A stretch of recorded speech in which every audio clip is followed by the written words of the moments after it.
This just in. O.J. Simpson has been handcuffed and taken in for questioning regarding the murders of Nicole Brown Simpson and Ronald Goldman. Their bodies were found in the front yard of Miss Simpson's condominium in Brentwood yesterday, June 12th. Simpson, the two-time All-American running back, began his career playing for USC, then went on to play for the Buffalo Bills and the San Francisco 49ers. Simpson had just returned from a business trip in Chicago when the police brought him in for questioning. Mr. Simpson, I'm with the Los Angeles Police Department. I'm here regarding the murder of your wife, Nicole Brown Simpson, and Ronald Goldman. As of right now, you're a suspect in this murder case, and I need you to come down to the station for further questioning. Whoa. I'm a suspect? That was my wife. I would never hurt her. Yes, but as of right now, you and many other people are a suspect in this case. If you would just come down to the station with me and cooperate, it would make things easier for both of us. You have the right to remain silent. Today, June 17th, the LA Police Department had a warrant for the arrest of Mr. Simpson.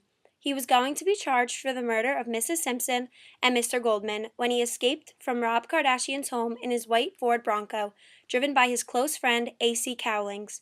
The police chased him till he returned to his home, where Simpson was finally arrested and taken into custody.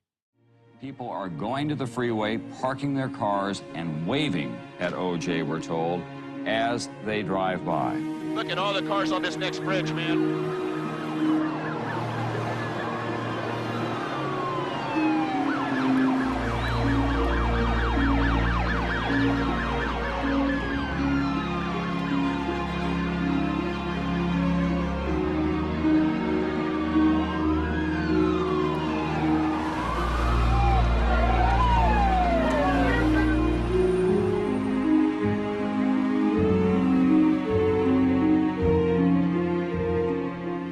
Just toss it out. You're scaring everybody, man. Your kids need you. I've already said goodbye to my kids. Listen, no, we're not going to say goodbye to your kids. You're going to see them again. You want to see them again. Please, you're scaring us. You're scaring them. There's a lot of people that love you. Don't throw it all away. Don't throw it all away. Can't take this. Oh, yes, you can. Yes, you can. You got your whole family out here. I can't. They love you, man. Don't throw this away. Don't do this. They love you. Don't do it, O.J. It's going to work itself out. It's going to work. O.J., help. 14 days ago, the preliminary hearing of the O.J. Simpson murder case had just begun. Judge Kathleen Kennedy Powell took 6 days to hear evidence against Mr. Simpson and concluded that there was sufficient evidence against Mr. Simpson. He was being tried for 2 counts of first-degree murder. Today, Mr. Simpson pleaded, in his own words, absolutely 100% not guilty, and Judge Lance A. Ito was assigned to hear the case. Today marks the beginning of the O.J. Simpson murder case. Over the past 2 months, both sides made progress on the case.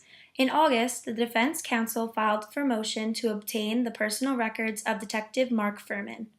The district attorney then filed for a motion to sequester the jury, which was ignored by Judge Ito.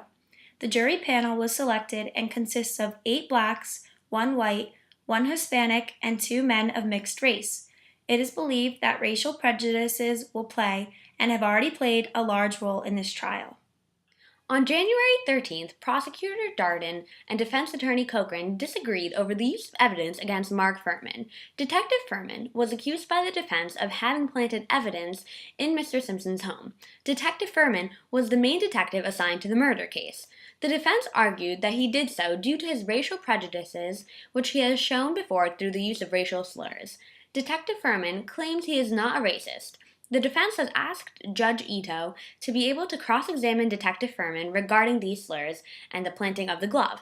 However, Judge Ito ruled that there must be some form of evidence present before making these comments in a courtroom. A few hours earlier, Mr. Simpson, who was on trial for many months regarding the murders of his wife and Ronald Goldman, was found not guilty. Throughout the trial, it was believed that Detective Furman's racist beliefs played a large part in the creation of physical evidence against Simpson. In early January, Judge Ito ruled that the defense could not question the detective about this. However, as the trial continued on, they were granted that right. When the detective was asked about his previous harsh, racist remarks, he claimed that he hadn't used any racial slurs in over 10 years. The defense then provided proof in the form of audio recordings that Furman had in fact recently used these racist terms. When Furman was asked about the planting of evidence, he pled the fifth. This may have played a large role in the jury's final decision. You are empowered to ensure that this great system of ours works. Listen for a moment, will you, please? One of my favorite people in history is the great Frederick Douglass. He said shortly after the slaves were freed, quote, "In a composite nation like ours, as before the law, there should be no rich, no poor, no high, no low, no white, no black, but common country, common citizenship, equal rights, and a common destiny." This marvelous statement was made more than 100 years ago. It's an ideal worth striving for, and one that we still strive for. We haven't reached this goal yet, but certainly in this great country of ours, we're trying.